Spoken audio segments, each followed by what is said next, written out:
चले, perpendicular line की अगर मैं बात करूं तो लाइन हमारे पास परपेंडिकुलर कब होती हैं? When the lines are perpendicular.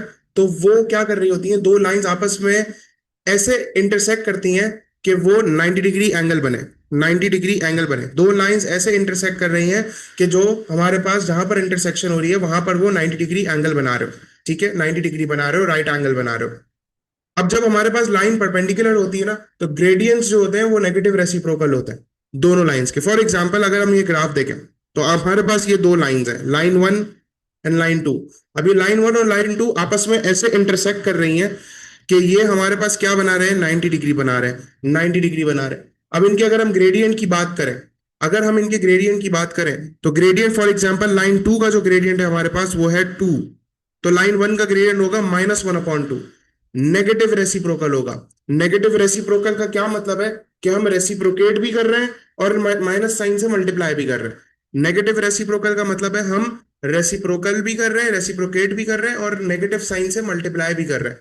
So for example अगर मेरे पास 3/4 है तो इसका रेसिप्रोकल क्या होगा, 4/3। और नेगेटिव रेसिप्रोकल क्या होगा, -4/3।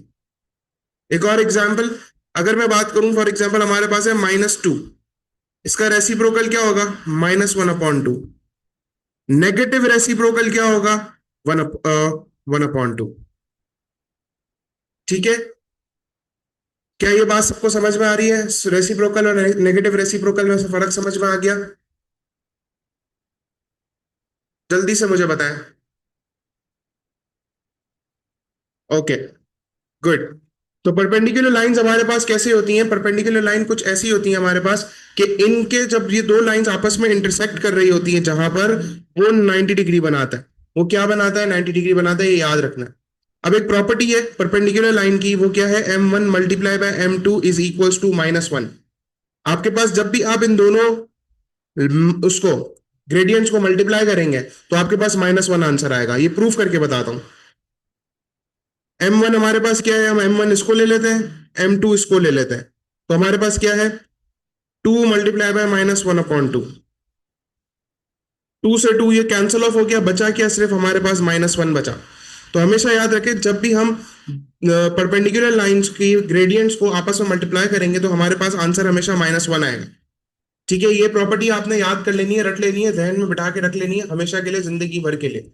ठीक है। अब अगर मैं बात करूं एग्जाम्पल की, आपको बोला है ये लाइन वन है और लाइन टू है। ग्रेडियंट आपको दोनों का बताया हुआ है, एक का बताया हुआ है k+3, एक का बताया हुआ है k-3। आपको बोला है k की वैल्यू फाइंड आउट करो। तो किस तरीके से फाइंड आउट कर सकते हैं? प्रॉपर्टी लगा के, M1 × M2 = -1, ग्रेडियंट वाली प्रॉपर्टी लगा के। M1, अच्छा इसके अंदर हम क्या करते हैं, यहां पर ये 1 है, ये M2 है। k+3, k-3 = -1।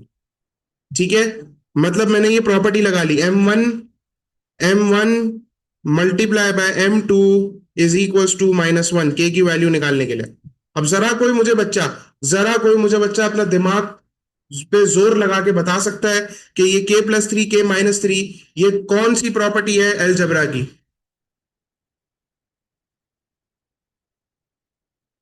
कौन सी प्रॉपर्टी है अलजेब्रा की? कोई मुझे बता सकता है ये कौन सी प्रॉपर्टी है अलजेब्रा की? ये वाली k+3 k-3।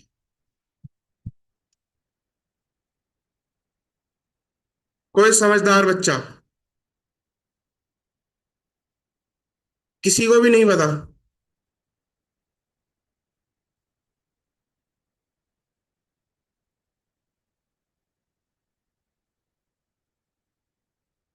बिल्कुल, बिल्कुल, A² - B²।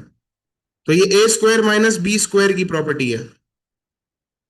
Is equals to, अच्छा इज इक्वल्स टू यहां नहीं लगेगा, खैर। तो हमारे पास ये क्या आ गया, k² +-3 का स्क्वायर = -1। जरा मुझे बताएं, अभी भी लैग कर रहा है बहुत? Is it lagging? क्यों बच्चे बोल रहे हैं? चले, बेटर हो गया ना, बस सही है। सो के स्क्वायर माइनस 3 का स्क्वायर। ओके ओके, चले। के स्क्वायर माइनस 3 का स्क्वायर, तो के स्क्वायर इज इक्वल्स माइनस 3 का square is 9 is equals to -1। -9 जो है वो इधर जाके +9 हो जाएगा। के स्क्वायर इज इक्वल्स टू -1 +9। के square is equals to 8।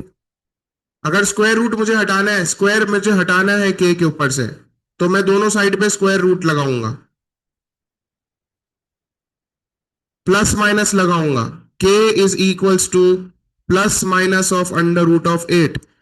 K is equals to plus minus of under root of 8। ठीक है, क्या ये बात सबको समझ में आ गई? क्या ये सवाल सबको समझ में आ गया? लेकिन इस सवाल में एक मसला है। एक मसला ये है कि एग्जामिनर क्या बोलता है, एग्जामिनर बोलता है कि भाई आपने जो है कोई भी आंसर जो है मोस्ट सिंप्लीफाइड फॉर्म में देना है।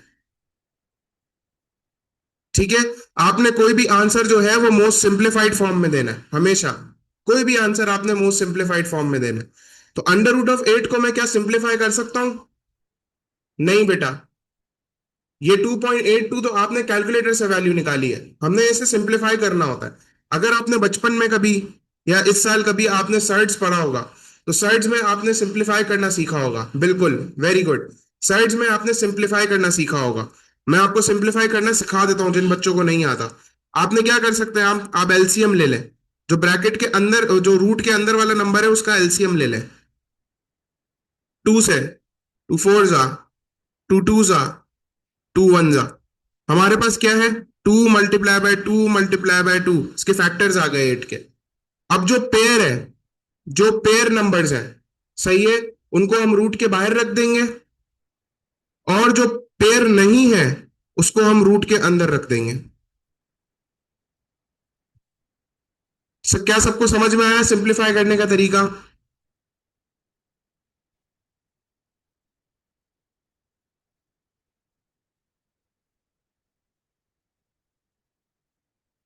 Okay, good. चले, अब इक्वेशन ऑफ परपेंडिकुलर लाइन किस तरीके से निकालता है? अब हमारे पास स्टेप्स वही फॉलो होंगे। लास्ट क्लास में जो मैंने आपको स्टेप्स सिखाए थे कि इक्वेशन ऑफ परपेंडिकुलर लाइन कैसे, इक्वेशन ऑफ लाइन कैसे निकालते हैं, वो स्टेप्स फॉलो होंगे, लेकिन एक स्टेप खाली एक छोटा सा ऐड होगा। Step number 1, find gradient.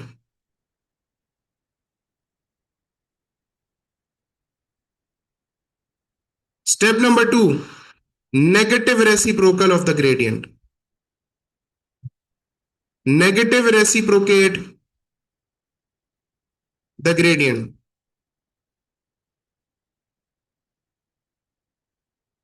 Step number 3, find y intercept.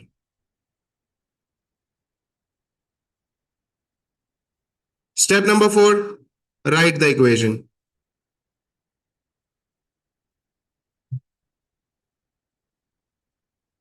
ठीक है, सबसे पहला काम करना है ग्रेडियंट फाइंड आउट करना है। दूसरा काम नेगेटिव रेसिप्रोकेट करना है ग्रेडियंट को, ग्रेडियंट का नेगेटिव रेसिप्रोकेट करना है। और फिर हमें क्या करना है, वाई इंटरसेप्ट फाइंड आउट करना है और फिर इक्वेशन लिखनी है। बहुत ज्यादा मुश्किल काम नहीं है, आसान काम है। सबसे पहले हम ग्रेडियंट निकाल लेते हैं। m is equals to y2 minus y1 upon x2 minus x1। 10 minus 4 is 6, 4 minus 2 is 2, 2 1s are 2, 2 3s are 6। जी बेटा, अगर y इंटरसेप्ट ना हो तो सेकंड फॉर्मूला यूज होगा इक्वेशन ऑफ लाइन का। लेकिन एक बात मैं आपको बता दूं, उससे कोई फर्क नहीं पड़ता है। मैंने आपको पहले भी बोला, आंसर आपका सेम ही आएगा ना, एग्जामिनर आपके मार्क्स भी नहीं काटेगा। लेकिन अगर आपने सेकंड वाला फॉर्मूला यूज करना, आप सेकंड वाला फॉर्मूला यूज कर लें। अगर आप y इंटरसेप्ट नहीं निकालना चाह रहे, आपका दिल नहीं है y इंटरसेप्ट निकालने का, तो सही है। हमारे पास आ गया 3। स्टेप नंबर 2 क्या है, नेगेटिव रेसिप्रोकल करना है। नेगेटिव रेसिप्रोकल कर लेते हैं ग्रेडियंट को, नेगेटिव रेसिप्रोकल कर लेते हैं ग्रेडियंट को। अगर 3 है तो ये हो जाएगा -1/3, इसका नेगेटिव रेसिप्रोकल हो जाएगा। ठीक है, अगर ग्रेडियंट 3 है तो नेगेटिव रेसिप्रोकल हमारे पास -1/3 हो जाएगा। फिर y इंटरसेप्ट निकाल लेते हैं। जिसको y इंटरसेप्ट निकाल ले, जिसको फॉर्मूला यूज करना है दूसरा वाला, वो दूसरा वाला फॉर्मूला यूज कर लेते हैं। मैं दूसरा वाला फॉर्मूला यूज कर लेता हूँ। गौर से देखिएगा, इसके अंदर कोई भी क्वेश्चन में क्या कहते हैं, स्पेसिफाई नहीं किया हुआ कि कौन से कोऑर्डिनेट्स यूज करने हैं, तो हम दोनों में से कोई भी एक कोऑर्डिनेट यूज कर लेते हैं। मैं ये छोटा वाला कोऑर्डिनेट यूज कर लेता हूँ, 2,4। सो 2,4, y-4 is equals to -1/3 x-2। 3 को मैं उधर लेके चला जाता हूँ। 3y-12 is equals to -x+2। 3y is equals to 3y plus x. X minus x को मैं उधर लेके चला गया और -12 को इधर लेकर आ गया। -x is equals to 12+2। 3y is equals 3y plus x is equals to 14। क्या सबको समझ में आया किस तरीके से मैंने परपेंडिकुलर लाइन की इक्वेशन बनाई? जल्दी से सब बताएं।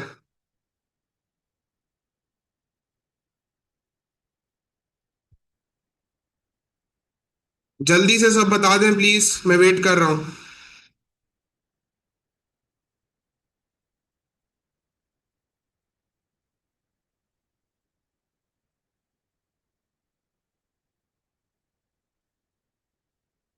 क्या सबको मेरी आवाज आ रही है कि लैग कर रही है?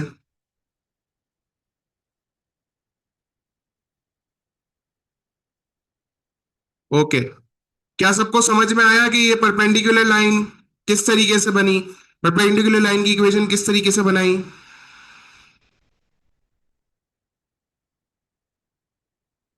सब बताएं मुझे।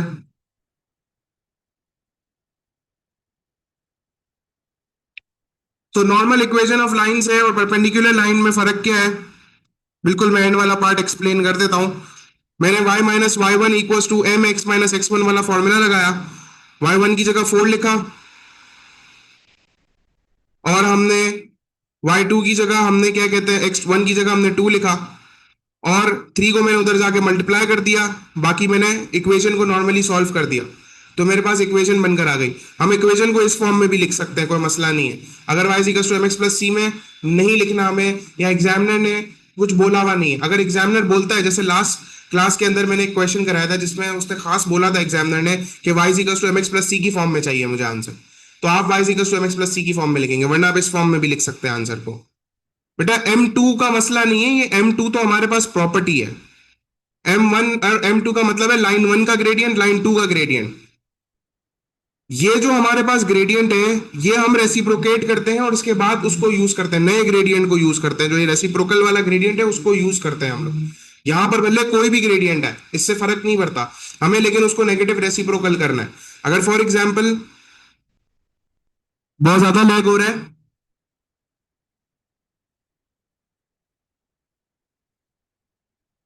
Hello hello hello hello hello hello hello hello hello.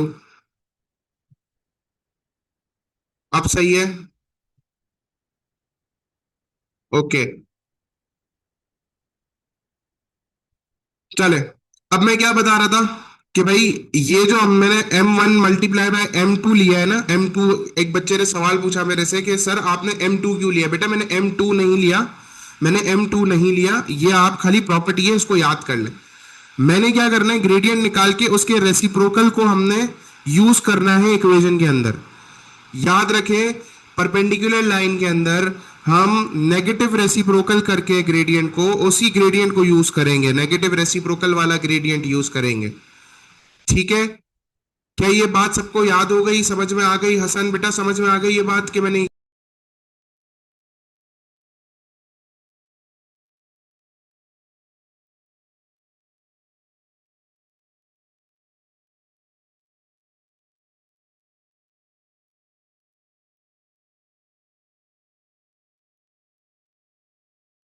चले, सबको मेरी स्क्रीन सही नजर आ रही है?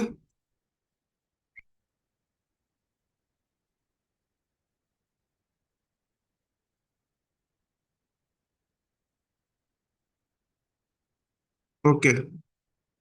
मुझे पता है थोड़ी थोड़ी आवाज लैग कर रही है, पता नहीं क्या हो गया है यार आजकल, नेट चेंज कराना पड़ेगा। चलो, लैग नहीं कर रही ना? Okay, good. दुआ करते हैं अब आगे भी लैग ना करे। किस पार्ट से वापसी समझाऊं, कोई मुझे बता सकता है?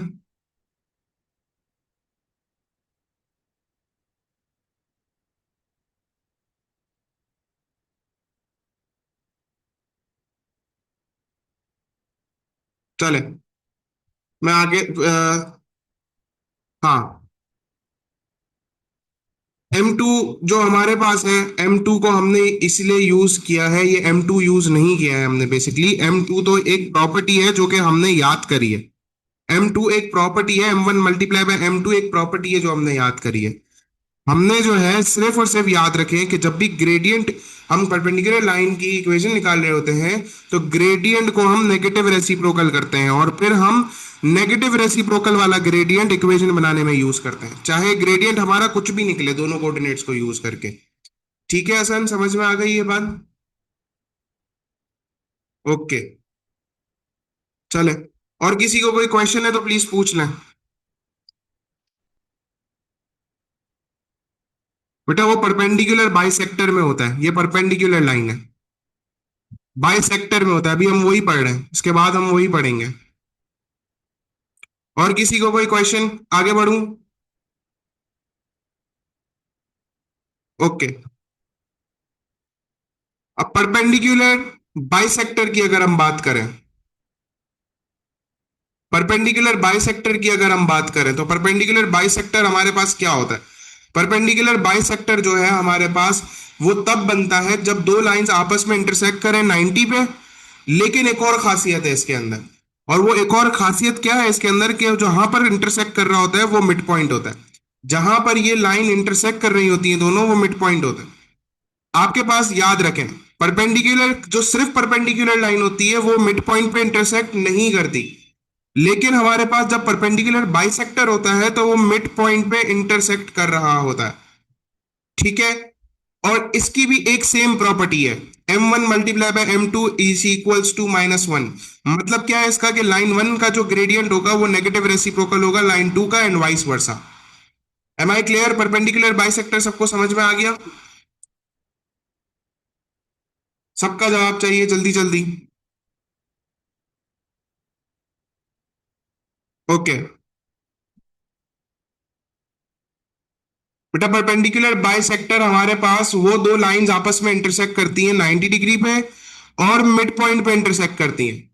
सही है, मिड पॉइंट पे इंटरसेक्ट करती है। किसकी? ये जो लाइन वन है ना, लाइन वन जो है ये इंटरसेक्ट कर रही है लाइन टू को मिड पॉइंट पे, लाइन टू के मिड पॉइंट पे इंटरसेक्ट कर रही है। तो ये चीज आपने याद रखनी है। ठीक है, इन दोनों में फर्क ही यही है। बाकी ये प्रॉपर्टी सेम रहेगी, M1 multiply by M2 equals to -1। मतलब ग्रेडियंट जो है वो नेगेटिव रेसिप्रोकल होंगे एक दूसरे के। अब परपेंडिकुलर बाइसेक्टर को एग्जामिनर तीन चार जगहों पे अलग अलग तरीकों से पूछ सकता है आपसे। सही है, आपको मतलब हर जगह पे अलग अलग तरीकों से पूछ सकते हैं। आपको क्वेश्चन में परपेंडिकुलर बाइसेक्टर का वर्ड शायद नहीं बताया, वो आप ये वर्ड यूज ना करे आपके पास, तो परपेंडिकुलर बाइसेक्टर के लिए एग्जामिनर डिफरेंट वर्ड्स या डिफरेंट सेंटेंसेस यूज कर सकता है। सो फॉर एग्जाम्पल एग्जामिनर बोल सकता है कि भाई line one, for example line one is equidistant, equidistant to line 2, for example there, line 1 is equidistant to line 2। आपको ये इक्विडिस्टेंट का वर्ड याद कर लेना है। ये इक्विडिस्टेंट का वर्ड आपको क्या बता रहा है, कि ये दो लाइन जो है आपस में मिड पॉइंट पे इंटरसेक्ट कर रही है, मतलब परपेंडिकुलर बाइसेक्टर की बात कर रहे हैं। ठीक है, या फिर आपको एग्जामिनर बोल सकता है कि भाई ये दो लाइंस इंटर, ये पूरा पूरा बोल सकता है कि ये दो लाइंस इंटरसेक्ट कर रही है, 90 डिग्री एंगल बना रही है, और मिड पॉइंट पे कट कर रही है, दोनों को इक्वल हाफ में डिवाइड कर रही है। ये वर्ड्स भी यूज कर सकता है इंग्लिश के अंदर। ठीक है, तो फॉर एग्जाम्पल एग्जामिनर बोल सकता है कि दो, these two points are intersecting each other at 90 degree and making it a mid point, cutting at mid point. ये वर्ड्स भी इस्तेमाल कर सकता है, ये सेंटेंसेस भी इस्तेमाल कर सकता है। जरूरी नहीं है कि परपेंडिकुलर बाइसेक्टर बताए वो मुंह से, लेकिन वो बताता भी है। ऐसा नहीं है कभी के वो बताएगा नहीं, लेकिन आपको परपेंडिकुलर बाइसेक्टर, या फिर हो सकता है आपको परपेंडिकुलर बाइसेक्टर बताए कि परपेंडिकुलर बाइसेक्टर हो रहा है, या फिर आपके पास बोलेगा इक्विडिस्टेंट वाला वर्ड यूज करेगा, या आपको बताएगा सेंटेंस के अंदर कि भाई 90 डिग्री एंगल बन रहा है और मिड पॉइंट पे कट कर रहा है। तो ये चीज जहन में रखें कि एग्जामिनर जो है आपसे सवाल घुमा फिरा के ऐसे पूछता है, तो इसमें घबराना नहीं होता है। आपने खाली क्वेश्चन को समझना होता है कि वो क्या बोलना चाह रहे हैं, लाइन किधर कैसे कट कर रही है। परपेंडिकुलर लाइन के लिए ऑन दी अदर हैंड वो परपेंडिकुलर लाइन का वर्ड इस्तेमाल करेगा। ठीक है, यहां तक बात समझ में आ गई सबको? कोई सवाल है?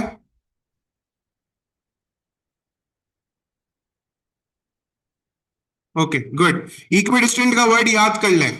इक्विडिस्टेंट का वर्ड एग्जामिनर यूज करता है आजकल के जमाने में एग्जामिनर जो है वो इक्विडिस्टेंट का वर्ड यूज करता है। तो ये इक्विडिस्टेंट का वर्ड याद कर लें। कोऑर्डिनेट ज्योमेट्री में जहां पर आपके पास इक्विडिस्टेंट का वर्ड इस्तेमाल हो रहा होगा, फौरन आपके दिमाग में आ जाना चाहिए ये परपेंडिकुलर बाइसेक्टर की बात कर रहे हैं।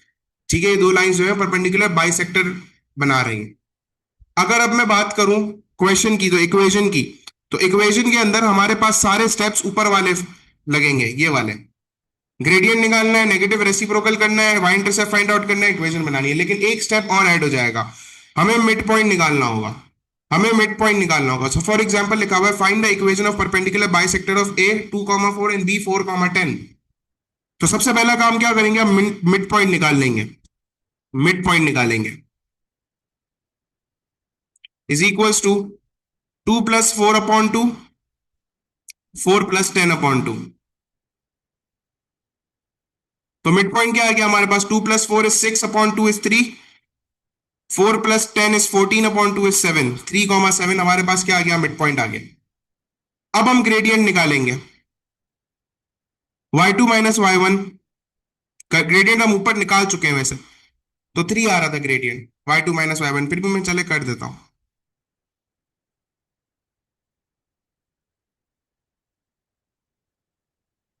Okay, y2 - y1/x2 - x1, m = 3।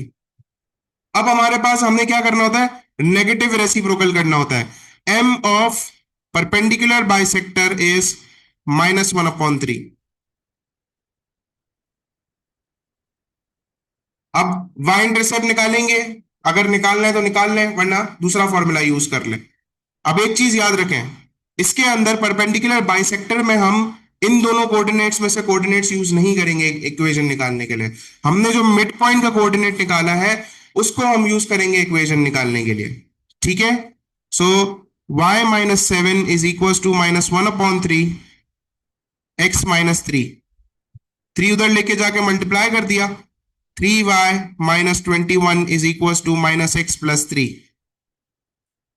3y + x = 21 + 3, 3y + x = 24।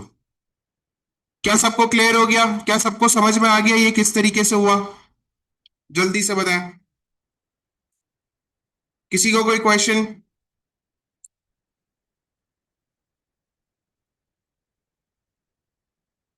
Okay, चलें।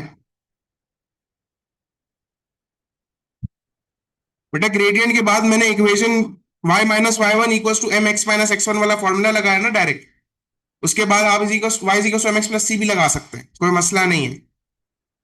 मैंने फॉर्मूला लगाया, y1 की जगह 7 लिखा, x1 की जगह 3 लिखा, डिनोमिनेटर वाला 3 इधर मल्टीप्लाई कर दिया, 3y - 21 = -x - 1 मल्टीप्लाई कर दिया ब्रैकेट से, तो -x + 3 आ गया। फिर 3y -x को उधर लेके आ गया, -21 को इधर लेकर आ गया, तो हमारे पास क्या बचा, 3y + x = 24। ठीक है, बहुत सिंपल काम किया, बेसिक अलजबरा किया। आगे बढ़ूं? बिल्कुल बेटा, नेगेटिव रेसिप्रोकल करना जरूरी है। नेगेटिव रेसिप्रोकल करना जरूरी है। इनवर्स का मतलब यही ना, रेसिप्रोकल की बात कर रहे हैं आप। ठीक है, अच्छा, ग्रेडियंट फ्रॉम इक्वेशन किस तरीके से निकालते हैं मैं पहले भी आपको बता चुका हूं, फिर से बता देता हूं। स्टेप नंबर 1 क्या है, make why the subject of the formula. Make why the subject of the formula, सबसे पहले आप वाई को सब्जेक्ट बना लेते हैं। 4x को इधर लेके चले जाते हैं, 3y = 4x + 5। 3 को इधर लेके जाके डिवाइड कर देते हैं, क्योंकि 3y से मल्टीप्लाई हो रहा है, उधर जाके डिवाइड हो जाएगा। y = 4/3 x + 5/3। फिर कंपेयर कर देंगे y = mx + c से, तो हमारे पास ग्रेडियंट क्या आ गया, 4/3।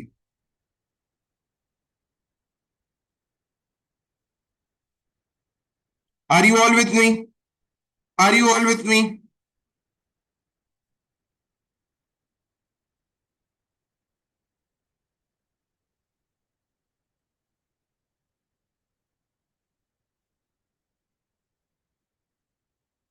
ओके, चलें। Point on a line. अब आपके पास आ रहा है point on a line, check if point 5,4। बेटा लास्ट पार्ट कौन सा, ये वाला, ग्रेडियंट फ्रॉम इक्वेशन।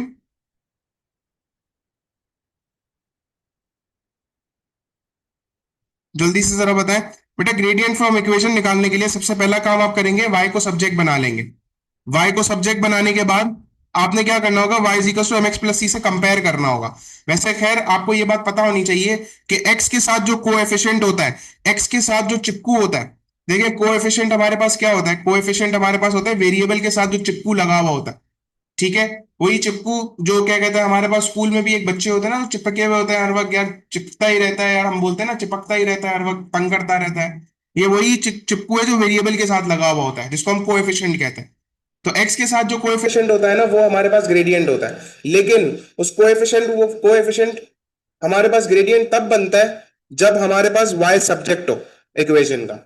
ठीक है, समझ में आ गई?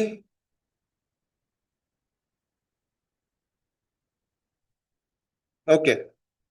पॉइंट ऑन अ लाइन, अगर हमें चेक करना है कि पॉइंट ऑन अ लाइन है कि नहीं है, तो अगर आपके पास क्वेश्चन आ रहा है check if point 5,4 lies on y is equal to 3x-11, तो हम क्या करेंगे, सिंपली चेक करने के लिए हम 5,4 को इस इक्वेशन में पुट कर देंगे। 4 is equals to 5 - 11, 4 is equals to 15 - 11, 4 is equals to 4। अगर हमारे पास if left hand side is equals to right hand side, hence it is proved that 5,4 lies on the equation.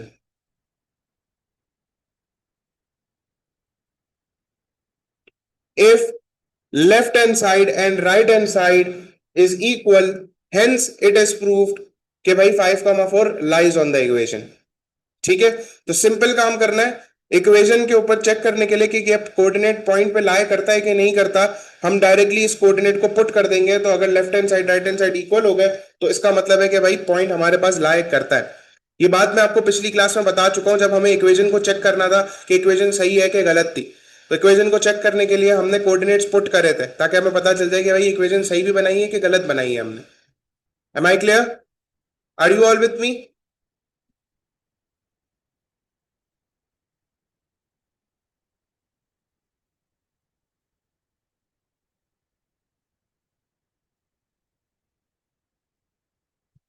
Are you all with me? I need answer from everyone, please. चले, point of intersection. Now what is point of intersection? Point of intersection वो होता है, आपने कैसे याद करना है point of intersection को? पॉइंट ऑफ इंटरसेक्शन हमारे पास वो होता है जब दो लाइनों की आपस में मुलाकातें चल रही हो, मोहब्बतें चल रही हो। यहां पर इसकी मोहब्बतें चल रही हैं, ये दो लाइंस आपस में इधर इंटरसेक्ट कर रहे हैं। और इंटरसेक्ट करने का मतलब होता है जहां पर इनकी मोहब्बतें चल रही होती हैं, जहां पर इनकी मुलाकातें हो रही होती हैं। तो ये हमारे पास यहां पर इंटरसेक्ट कर रहे हैं। तो इस जहां पर ये इंटरसेक्ट कर रहे हैं, उस पॉइंट ऑफ इंटरसेक्शन को निकालने के लिए हम क्या करते हैं, इन दोनों लाइंस की इक्वेशन को साइमल्टेनियसली सॉल्व करते हैं। ठीक है, दोनों लाइंस की इक्वेशन को साइमल्टेनियसली सॉल्व करते हैं, तो हमारे पास क्या आ जाएगा, ये पॉइंट ऑफ इंटरसेक्शन आ जाएगा। ठीक है, अब इसके अंदर हमारे पास एक और सिचुएशन ऐसी हो सकती है जिसके अंदर हमारे पास कर्व के साथ एक लाइन हो, या हमारे पास इस तरीके से लाइन हो, टैंजेंट बना रही हो। टैंजेंट का मतलब क्या होता है, when a line touches a curve once, अगर टैंजेंट बना रही हो, तो भी हम लोग कर्व की इक्वेशन के साथ हम लाइन की इक्वेशन को साइमल्टेनियसली सॉल्व करेंगे, तो हमारे पास क्या आ जाएगा, पॉइंट ऑफ इंटरसेक्शन, जहां पर ये लोग इंटरसेक्ट कर रहे हैं, वो पॉइंट्स हमारे पास आ जाएंगे। Am I clear? समझ में आई सबको बात?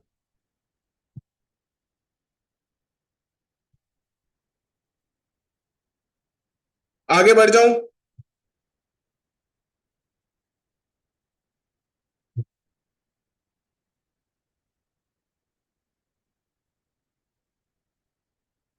किसी का कोई क्वेश्चन नहीं है पक्का?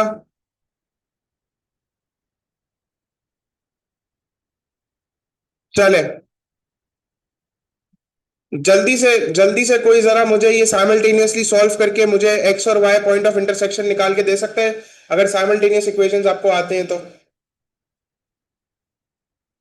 जो जो कर रहे हैं वो हैंड रेस कर ले जल्दी से यार, ताकि मुझे पता चले बच्चे कर रहे हैं।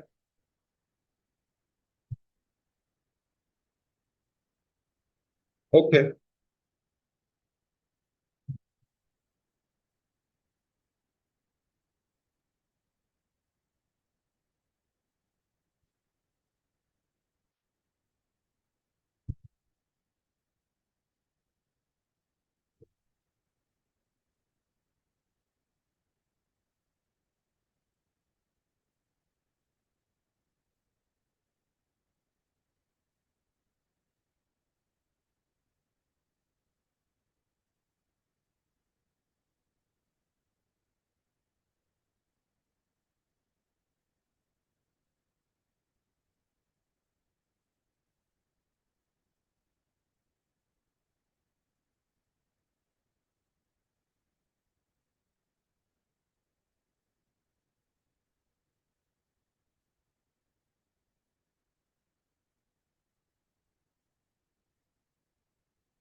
ठीक है।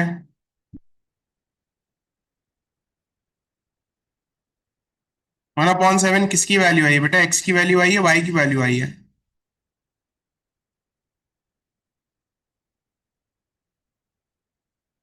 ओके, वाई की वैल्यू निकालें। अच्छा, minus x 3.5। Okay, y -1/7, y x 11/7। Okay, चलो चेक करते हैं। अच्छा, हमारे पास साइमल्टेनियस इक्वेशन के अंदर हम एलिमिनेशन मेथड भी यूज कर सकते हैं, सब्स्टिट्यूशन मेथड भी यूज कर सकते हैं। ठीक है, एलिमिनेशन मेथड भी यूज कर सकते हैं, सब्स्टिट्यूशन मेथड भी यूज कर सकते हैं। इस सिचुएशन में मुझे एलिमिनेशन थोड़ा ज्यादा आसान लग रहा है, तो मैं एलिमिनेशन मेथड यूज कर लेता हूँ। x-3y is equal to 4, 2x plus y is equal to 7। ठीक है। अब अगर हमें क्या करना होता है एलिमिनेशन के अंदर, हम क्या करते हैं, किसी भी एक वेरिएबल को एक वेरिएबल को सेम करना होता है ताकि हम उसको एलिमिनेट कर सकें। इस सिचुएशन के अंदर मैं एक्स को सेम कर रहा हूं, तो मैं क्या करूंगा, ऊपर वाली इक्वेशन को सिर्फ और सिर्फ 2 से मल्टीप्लाई कर दूंगा। तो क्या हो जाएगा हमारे पास? 2x-3 6y is equals to 8, 2x plus y is equals to 7। ठीक है। अब हमारे पास जब जिसको हमें एलिमिनेट करना है, मुझे एलिमिनेट इसको करना है। अगर एलिमिनेशन के अंदर जिसको मुझे एलिमिनेट करना है उनकी साइंस सेम है, दोनों की साइंस पॉजिटिव है, तो फिर मैं पूरी नीचे वाली इक्वेशन को माइनस साइन से मल्टीप्लाई कर दूंगा। पूरी नीचे वाली इक्वेशन को माइनस साइन से मल्टीप्लाई कर दूंगा। ठीक है। अगर हमारे पास जिसको मुझे एलिमिनेट करना है, जिस वेरिएबल को मुझे एलिमिनेट करना है, अगर उनकी साइंस सेम है, पॉजिटिव है दोनों की साइंस, तो फिर हमारे पास क्या हो जाएगा, हम लोग क्या कर देंगे, नीचे वाली इक्वेशन को माइनस साइन से मल्टीप्लाई कर देंगे। बेटा सब्स्टिट्यूशन से भी करके बता देता हूं, कोई मसला नहीं है। ये दोनों कैंसिल ऑफ हो गए। जब ये माइनस प्लस से मल्टीप्लाई होगा तो हमारे पास क्या हो जाएगा, माइनस हो जाएगा। ठीक है। तो ये हमारे पास आ गया 7y, -7y is equals to 1। तो y की वैल्यू क्या आ गई, -1/7। x की वैल्यू क्या आएगी, किसी भी एक ओरिजिनल इक्वेशन में हम x की वैल्यू पुट y की वैल्यू पुट कर देते हैं। पहली वाली इक्वेशन मुझे सही लग रही है। x -3 -1/7 is equals to 4। x equals to 4 minus 3 upon 7. 4 minus 3 upon 7 is 4 minus 3 upon 7, 25 upon 7. तो x की वैल्यू क्या आ गई हमारे पास? 25 upon 7. ठीक है। अब एलिमिनेशन मेथड से तो मैंने कर लिया, अब मैं सब्स्टिट्यूशन मेथड से भी कर देता हूं ताकि जिन बच्चों को मसला हो रहा है सब्स्टिट्यूशन से जिन्होंने किया है उनको समझना है वो भी समझ लें। अब मैं दोनों में से किसी एक इक्वेशन को यूज करूंगा और उनसे उससे थर्ड इक्वेशन बनाऊंगा। सब्स्टिट्यूशन मेथड के लिए हम किसी एक को सब्स्टिट्यूट करते हैं, हम क्या करते हैं, एक थर्ड इक्वेशन बनाते हैं और इस थर्ड इक्वेशन को हम सब्स्टिट्यूट करते हैं इक्वेशन के अंदर। तो मैं किसी भी एक इक्वेशन को इन दोनों में से लेके क्या करूंगा, एक थर्ड इक्वेशन बनाऊंगा। मुझे ज्यादा आसान ये वाली लग रही है क्योंकि मैं एक्स को डायरेक्टली थर्ड इक्वेशन बना सकता हूँ, वो बना सकता हूँ, क्या कहते हैं, सब्जेक्ट बना सकता हूँ। तो x minus 3y is equals to 4, minus 3y उधर चला गया तो x is equals to 4 plus 3y। ठीक है, ये मेरे पास थर्ड इक्वेशन बन गई, ये मेरे पास थर्ड इक्वेशन बन गई। अब मैं और मजीद क्या करूंगा, इस थर्ड इक्वेशन को मैं इस वाली इक्वेशन में पुट करूंगा। जिस इक्वेशन से मैंने थर्ड इक्वेशन बनाई है उसमें पुट नहीं करूंगा। सब्स्टिट्यूशन मेथड के अंदर याद रखें, जिस इक्वेशन से मैंने थर्ड इक्वेशन बनाई है उस वाली इक्वेशन में पुट नहीं करूंगा, मैं दूसरी वाली इक्वेशन में पुट करूंगा एक्स की जगह। तो मैं उधर पुट कर देता हूं, क्या है, 2x plus y equal to 7, 2 4 plus 3y plus y equal to 7, 8 plus 6y plus y is equal to 7। ठीक है, 6 plus y is 7y is equals to 7 minus 8, y is equals to minus 1 upon 7। अब y की value मैं third equation में put कर रहा हूं, y की वैल्यू मैं थर्ड इक्वेशन में पुट कर रहा हूं x की वैल्यू निकालने के लिए। तो 4 प्लस 3 माइनस 1 अपॉन 7, तो हमारे पास फाइनल आंसर क्या आ गया, 25 अपॉन 7। ठीक है ईशल, समझ में आ गया सब्स्टिट्यूशन मेथड भी? क्लियर हो गया सबको? किसी को कोई क्वेश्चन?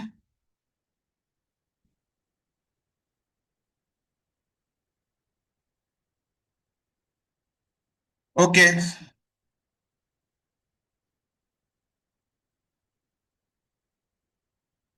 चले पास ओवर सॉल्व करते हैं।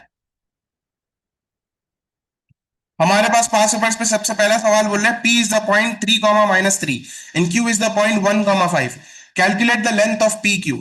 लेंथ ऑफ पी क्यू निकालना है, बहुत आसान है। 1 माइनस 3 का होल्डिंग स्क्वायर प्लस 5 माइनस 3 का होल्डिंग स्क्वायर।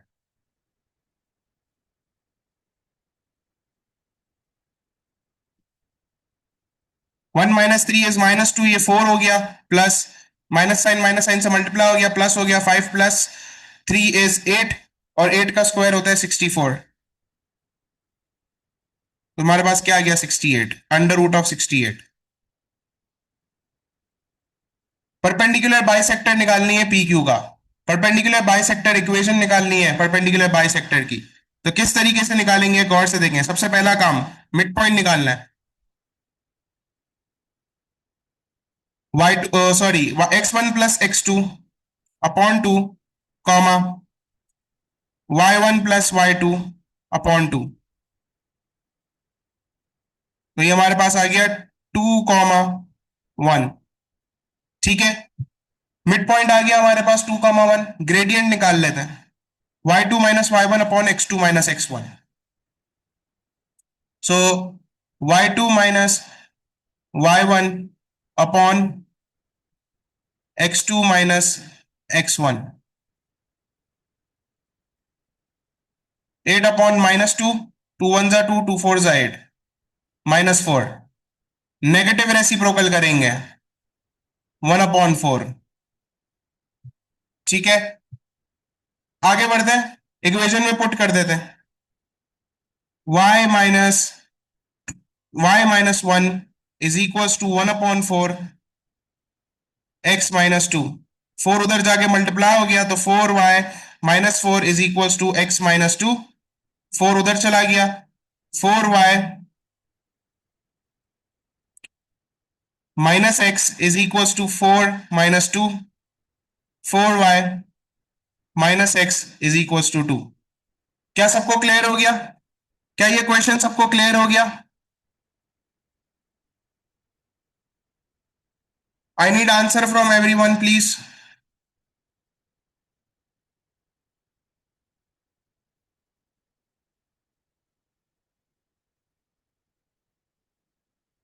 क्लास में कोशिश करें कॉपी नहीं करें, जो बच्चे कॉपी कर रहे हैं कोशिश करें कॉपी नहीं करें, आपको नोट्स मिलेंगे उसमें ये सब चीजें सॉल्व हुई भी होंगी, तो आप सुकून से उसको जाके देख लेंगे, कोई मसला नहीं होगा आपको। ओके।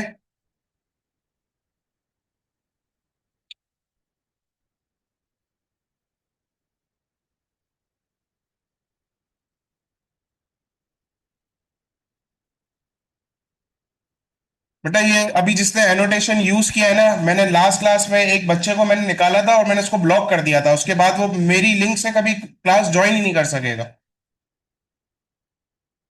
मेरे पास नाम आया है जिसने एनोटेशन ऑन किया है।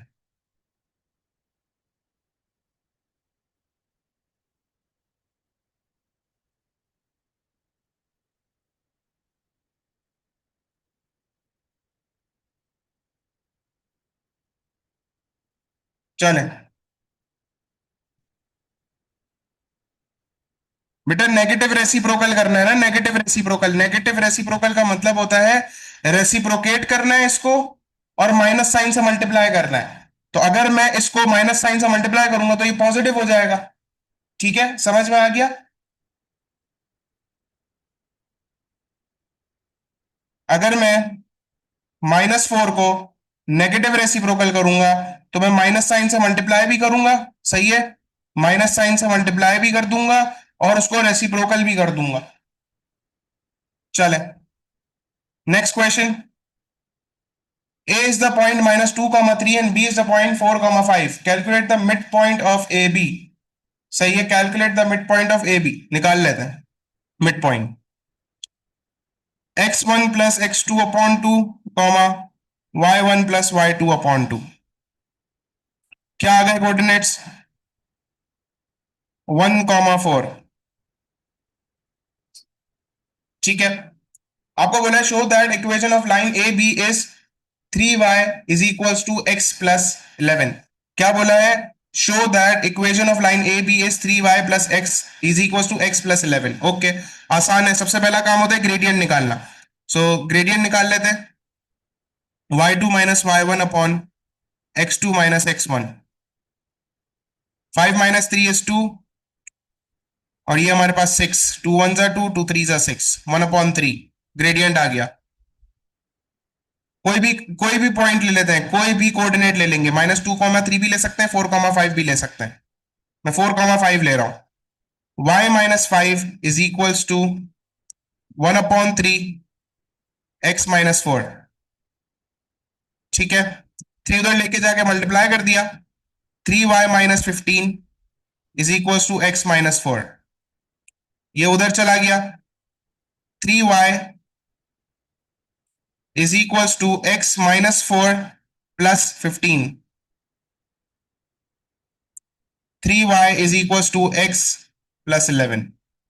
प्रूफ हो गया? सबको समझ में आ गया प्रूफ कैसे किया मैंने, क्या किया मैंने? Everyone clear?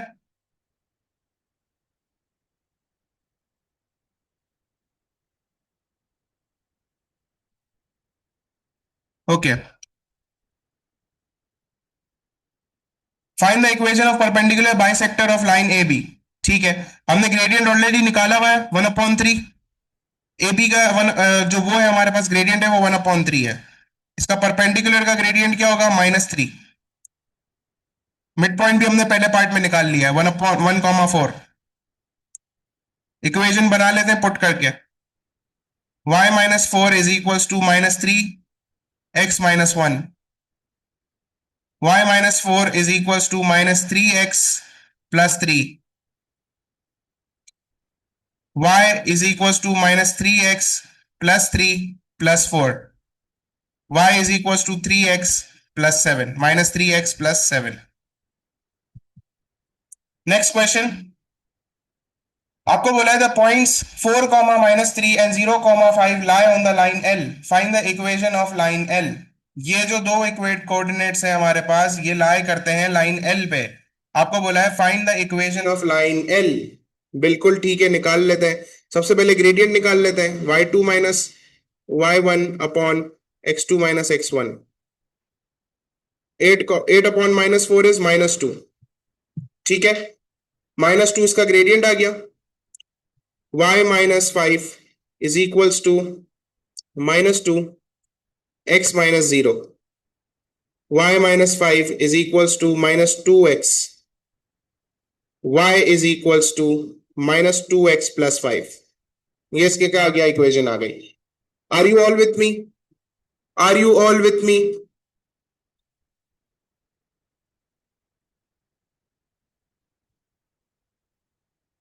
Okay, next part में आपको बोल रहा है the line M is parallel to line L. Line M is parallel to line L and passes through the point -2, 3. Find the equation of line M. चले, parallel line से आपको क्या याद आता है? पैरेलल लाइन से आपको क्या इसकी प्रॉपर्टी याद आती है? जल्दी से मुझे चैट बॉक्स में बताएं।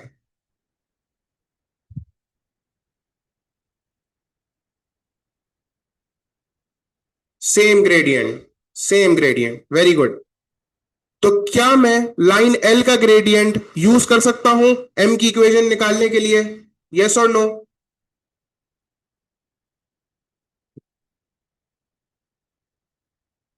चले यूज कर लेते हैं, कोऑर्डिनेट्स ये यूज करेंगे। Okay ji,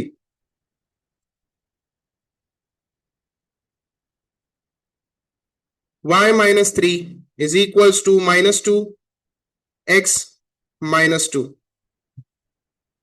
Y minus 3 is equals to -2 x plus 2. Y minus 3 is equals to -2x minus 4.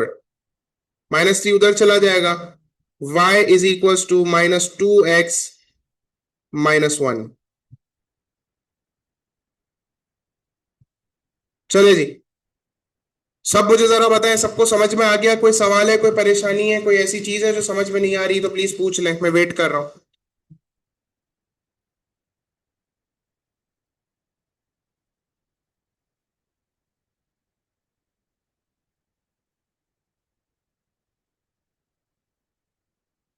Okay, चले जी।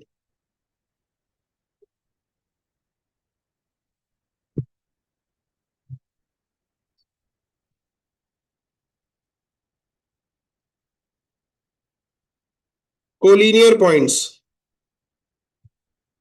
कोलिनियर पॉइंट्स हमारे पास क्या होता है? What is collinear points?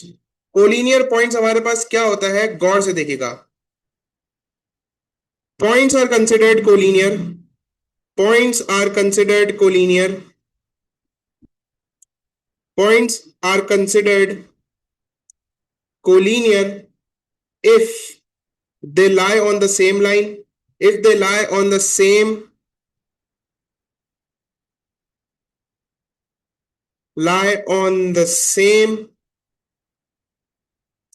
straight line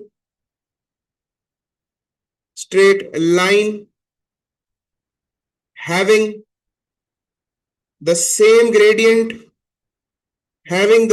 gradient, same y-intercept,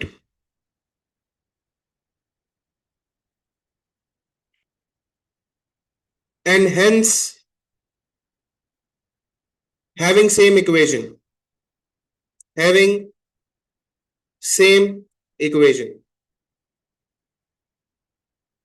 याद रखें, कोलिनियर पॉइंट्स हमारे पास कब कोलिनियर होते हैं? जब वो एक ही सेम स्ट्रेट लाइन पे लाई कर रहे होते हैं, इनके पास से इनके ग्रेडियंट सेम होते हैं, वाई इंटरसेप्ट सेम होता है और सेम इक्वेशन होती है। इसकी अगर मैं आपको बहुत अच्छी एग्जांपल दूं तो हमारे पास क्या है कि ये एक लाइन है हमारे पास, इस लाइन के ऊपर एक ये पॉइंट है ए, एक ये पॉइंट है बी और एक ये पॉइंट है सी। तो ये तीनों पॉइंट्स जो है एक ही लाइन पे लाई कर रहे हैं, इसीलिए हमारे पास ये कौन से पॉइंट है, ये हमारे पास कोलिनियर पॉइंट है। कोलिनियर पॉइंट के साथ साथ कोलिनियर लाइंस भी कहते हैं इसे। ठीक है, सबको कोलिनियर पॉइंट का मतलब समझ में आ गया?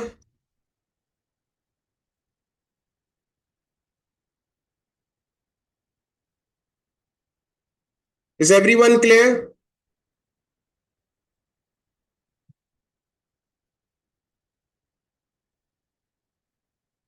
ओके,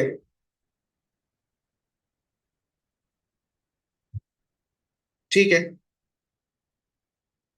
चले आगे बढ़ते हैं। सो अगर मैं बात करूं इसकी प्रॉपर्टी की, तो m of ab will be equals to m of bc will be equals to m of ac, मतलब gradient of ab is equals to gradient of a bc and which is equals to gradient of ac। Equation भी same होगी तीनों की। सही है, equation भी same होगी तीनों की। अब एक क्वेश्चन करते हैं एग्जाम्पल के लिए। ये एक लाइन गिवन है, एक पॉइंट गिवन है P, इसके कोऑर्डिनेट्स है 2,3।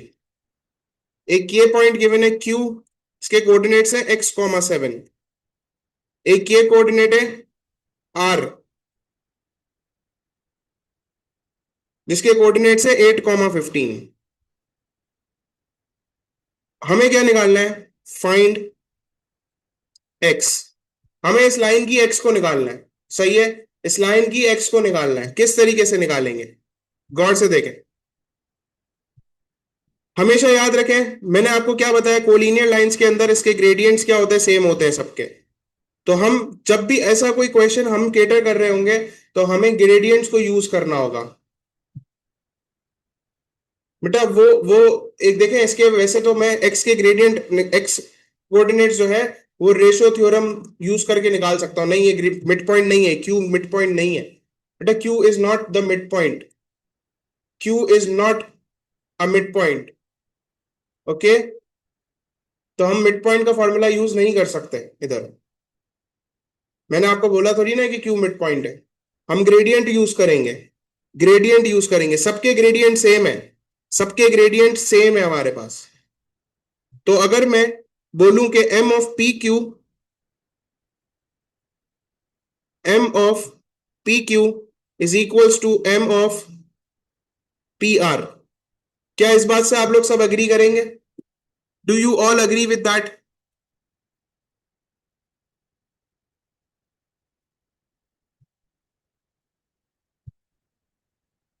Okay, so gradient of P Q ले लेते हैं भाई, फॉर्मूले में डालते हैं। y2 minus y1 upon x2 minus x1 is equals to 15 minus 3 upon 8 - 2। ठीक है, 15 - 3 अपॉन 8 - 2। आगे मजीद सॉल्व करते हैं। 7 - 3 is 4 upon x - 2 is equals to 15 - 3 is 12 upon 8 - 2 is 6। 6 1 जा 6, 6 2 जा 12। 4 upon x - 2 is equals to 2। उधर लेके जाके मल्टीप्लाई कर देते हैं। 4 इज इक्वल्स टू 2x - 4। -4 इधर ले आते हैं भाई। 2x is equals to 4 + 4, 2x is equals to 8, x is equals to 8/2। 2 1 जा 2, 2 4 जा 8। x की वैल्यू क्या आ गई, 4 आ गए। बिल्कुल बेटा, ग्रेडियंट 2 है, ग्रेडियंट 2 है। और इसीलिए हमने ग्रेडियंट 2 को यूज करते हुए हमने x की वैल्यू फाइंड आउट करी यूजिंग द ग्रेडियंट, क्योंकि हमें ये बात पता है दोनों के ग्रेडियंट सेम है। पी क्यू और पी आर के ग्रेडियंट हमारे पास क्या है, सेम है। Are you all with me? Are you all clear? किसी को कोई क्वेश्चन, कोई सवाल, कोई परेशानी? जल्दी से जरा मुझे बता दें।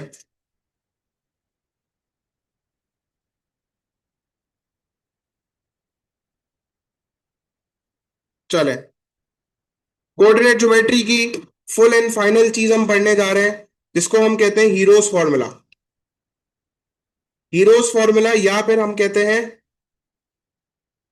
Shoelace formula. हीरोज फॉर्मूला या फिर हम कहते हैं शूलेस फॉर्मूला। अगर हमें इन ऑर्डर टू फाइंड, इसको मैं हीरोज फॉर्मूला या फिर shoelace formula,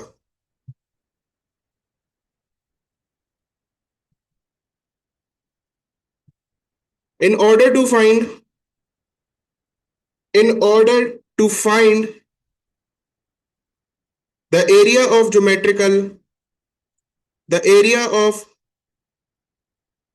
geometrical or non-geometrical figure, the area of geometrical or non-geometrical figure,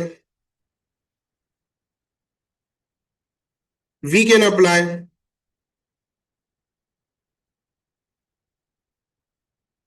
the Hero's formula. We can apply the Hero's formula. अब ये हीरोज फॉर्मूला होता किस तरीके का है, गौर से देखिएगा। सो फॉर एग्जाम्पल आपके पास x कॉमा वाई,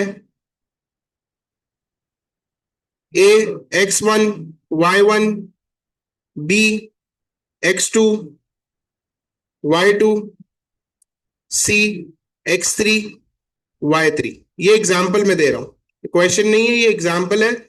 खाली रैंडमली मैंने कोऑर्डिनेट्स को यूज कर रहा हूं मैं, ठीक है ना। रैंडम कोऑर्डिनेट्स नहीं है ये कोई वो नहीं, क्वेश्चन नहीं करवा रहा हूं, खाली समझा रहा हूं कि फॉर्मूला है क्या हमारे पास। तो फॉर्मूला कैसे है हमारे पास, हीरोज 1/2 मॉडुलस, एरिया कभी भी नेगेटिव नहीं हो सकता तो हम मॉडुलस लगाते हैं। मॉडुलस का काम क्या होता है, मॉडुलस का काम होता है किसी भी नेगेटिव चीज को पॉजिटिव में कन्वर्ट करना। 1/2 modulus x1 x2 x3 and x1। गौर से सुनिएगा, हीरोज फॉर्मूला के अंदर हम x1 x2 x3 लिखेंगे जिस तरीके से मैंने लिखा है, और x1 को एक बार फिर से रिपीट करेंगे। Same goes for y1 as well, y1 y2 y3 y1, ठीक है। ऊपर x आएगा, ऊपर x कोऑर्डिनेट्स आएंगे, नीचे y कोऑर्डिनेट्स आएंगे। x1 और y1 दोनों एक एक बार रिपीट होंगे, सही है। एक बार शुरू में लिखे जाएंगे, एक बार आखिर में लिखे जाएंगे। y के लिए भी यही होगा, y1 एक बार शुरू में लिखा जाएगा, एक बार आखिर में लिखा जाएगा। फिर हम मल्टीप्लीकेशन करना शुरू करेंगे, x1 will be multiplied by y2, ठीक है। x2 will be multiplied by y3, x3 will be multiplied by y1, x1 will be multiplied by y3, x3 will be multiplied by y2, x2 will be multiplied by y1। गौर से देखें, 1/2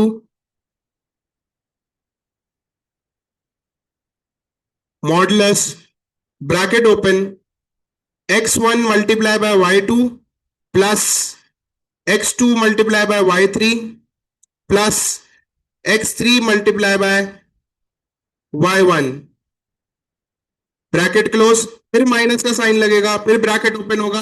अब हम उल्टा चलेंगे, उल्टा चल रहे हैं, x1 multiply by y3 plus x3 multiply by y2 plus x2 multiply by y1, bracket close, modulus close, ठीक है। सबके सबके पास लैग कर रहा है, अब तो लैग नहीं कर रहा ना, ओके। तो ये हमारे पास इसका क्या है, हीरोज फॉर्मूला है। क्या ये हीरोज फॉर्मूला सबको समझ में आ रहा है कि ऊपर से जा रहा है?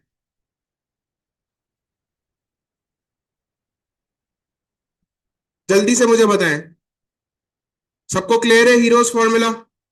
बेटा क्लास में कोशिश करें, कॉपी नहीं करें, ओके। अच्छा, अब इसके अंदर हमारे पास जैसे यहां पर 3 साइडेड फिगर है, ये अगर तीन कोऑर्डिनेट्स है मतलब 3 साइडेड फिगर है, लेकिन हमारे पास 4 साइडेड फिगर भी हो सकता है, सही है। ए बी सी डी भी हो सकता है, 4 साइडेड फिगर भी हो सकता है, ओके। तो घबराना नहीं है अगर 4 वर्टिसीज आ रहे हैं, वर्टिसीज का मतलब कोऑर्डिनेट्स, ठीक है। एक क्वेश्चन कर लेते हैं ताकि एक तसल्ली हो जाए, तसल्ली बख्श काम कर लेते हैं। क्वेश्चन में आपको बोल रहा है find the area of triangle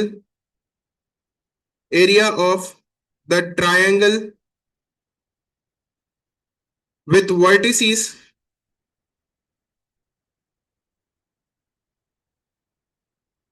A 1, 2, B 5, 3 and 3C 3, 6. ठीक है, A 1, 2, B 5, 3 and C 3, 6. 1/2 modulus open x1 x2 x3 और x1 y1 y2 y3 again y1 modulus close. चले 1/2 modulus open bracket open 1 multiplied by 3 is 3 plus 5 multiplied by 6 is 30 plus 3 multiplied by 2 is 6 bracket close minus sign 1 multiplied by 6 is 6 3 multiplied by 3 is 9 5 multiplied by 2 is 10. चले 1/2 modulus open bracket open 3 plus 30 is 33 33 plus 6 is 39 minus 6 plus 9 15 15 plus 10 is 25. कोई मुझे जल्दी से बता दे 39 minus 25 क्या होता है, जल्दी से मुझे चैट बॉक्स में बताएं प्लीज.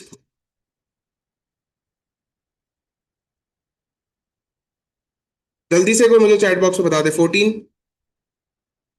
1/2 multiply by 14 2 1 2 2 7 14.